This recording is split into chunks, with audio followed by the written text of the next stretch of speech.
World Course Tour 13 concludes here at 349 in Canada for the running of the TSN Turn of Death 500. This is the last chance for non-chasers to get a chase spot by winning a race competing against the drivers that already won and already locked themselves in the chase. 15 drivers have already locked themselves in the chase. That means one more driver can be added to the chase if that driver wins at 349. But they've got to go through the Turn of Death first, which is coming up now, and our pole setter Brandon Nichols was the first victim of the Turn of Death. This turn is a nearly impossible turn that a lot of drivers, especially leaders, wreck out and causes major chaos in the entire race. After the 17 Nichols wrecked, the 24 Nicholas Guerrero went on to take the lead on lap number 2.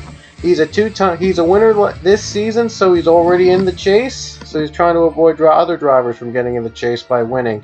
But anyway, here he comes to the Turn of Death, second lap. No caution on first, but Turn of Death time number 2. And he does not make it through. Guerrero comes down and wrecks himself out of the race. Nicholas Guerrero wrecks himself out of the lead. And he wasn't the only victim to get to the Turn of Death. As you see, we see a couple drivers getting spun out. Austin LaPlante, Ian Detta, Tristan Folks also involved in the Turn of Death. As well, 4 victims in the second lap were victims of the Turn of Death, counting our leader Brandon Nichols. That's now 5 victims of the Turn of Death, and we're not even into lap 5 already. Well, we did reach lap 5 on the restart as Avi Sachs took the lead after all the chaos endured. As Sachs didn't win this season, he's looking to do so, trying to add his name to the chase. He has not won this season, neither has Johnny Gardner, so they're battling for trying to get into the chase, hoping one of them can win and get in the chase. But they'll have to go through the Turn of Death like everybody else. Here they go down the street portion of the course. Does Avi Sachs make it through the Turn of Death? And he does not. Neither does the 7 Isaiah Bernesh. 1 and 7 wreck out in the Turn of Death. And especially Sachs, who came from the lead, has now wrecked out on the Turn of Death. It'll hand the lead over to Johnny Gardner onto the line. But Dylan Young, Navarro battling for second of the caution. But Dylan Young's going to get the second position from Navarro and take the second spot under the caution flag, as we already have now 6 victims. 7 victims in the Turn of Death already.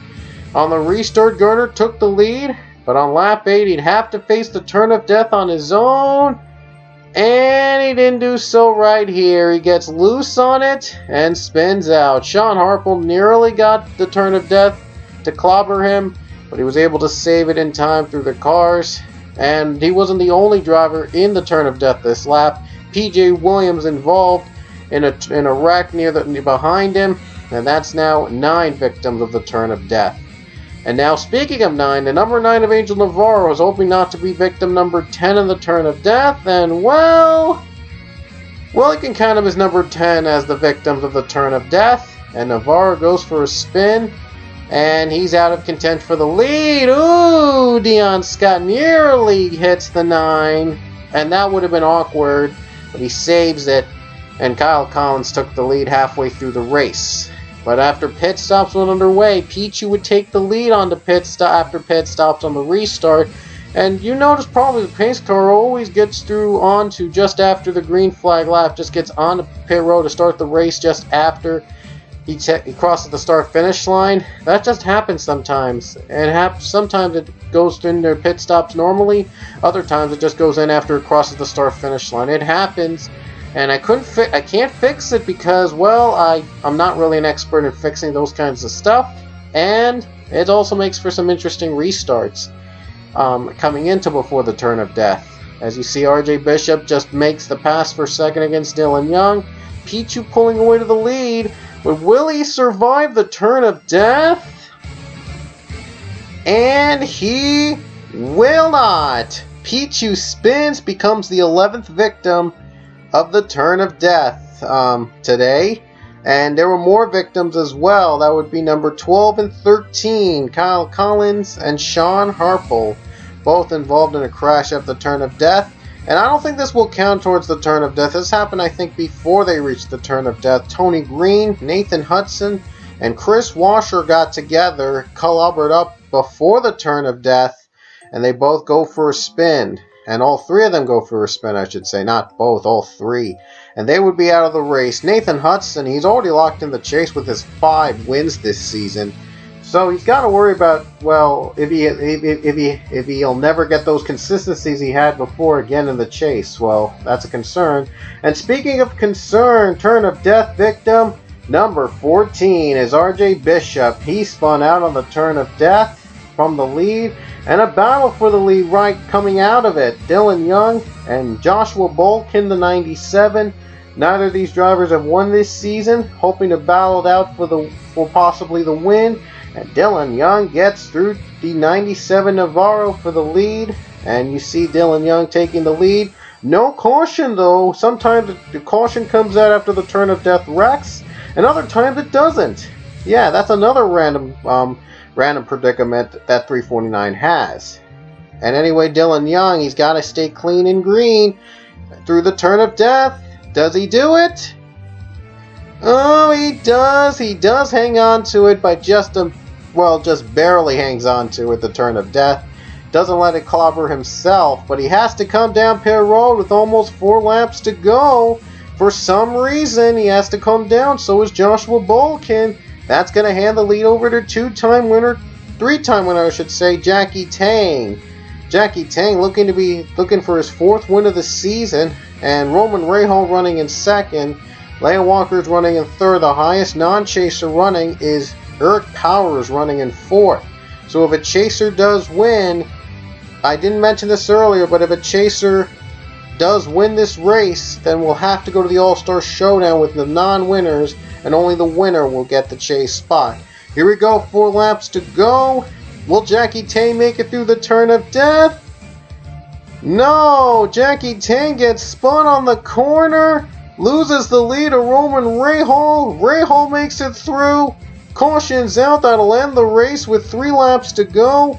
Eric Powers is just going to have to battle Leia for 2nd, and Roman Rahal is just survived the turn of death race, and coming off the final corners, he's going to take the caution flag with 3 to go in the lead, in hopes of getting his 2nd win of the season and solidifying that chase spot.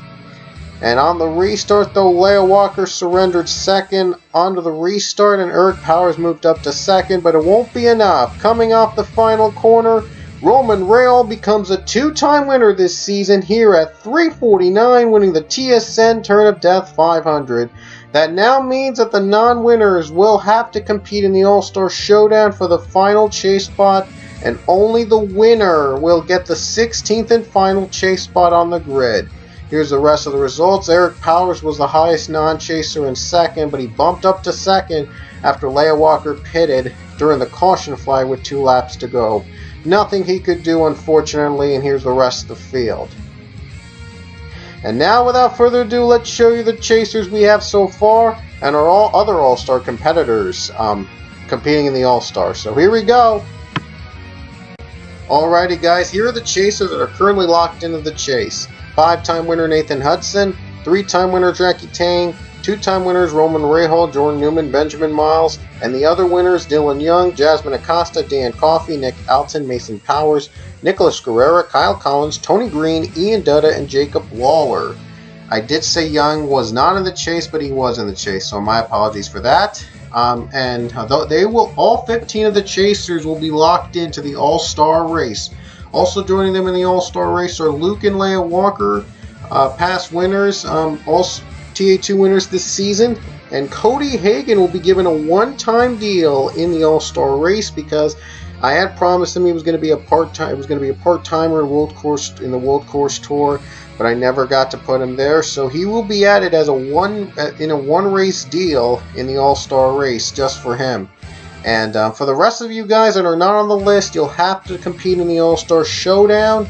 And because there's only 15 chasers before the All-Star weekend, that means the winner from the All-Star Showdown, just the winner from the Showdown, will advance over to become the 16th and final chaser in the 16 chase field. So only the winner will get the final chase spot from the Showdown, and that winner will also transfer into the All-Star race. The runner-up from the Showdown will also transfer into the All-Star race, but will not get a chase spot. Only the winner gets a chase spot. So we have 18 drivers already locked to the All-Star. The top 2 will advance to the All-Star race, but only the winner from the Showdown will be the 16th and final chaser for Season 13. So hope you guys enjoy. Hope you guys have a happy holidays, and we will see you in the All-Star race, which will be coming out this Christmas. So stick around for that, and we will see you at Atlanta.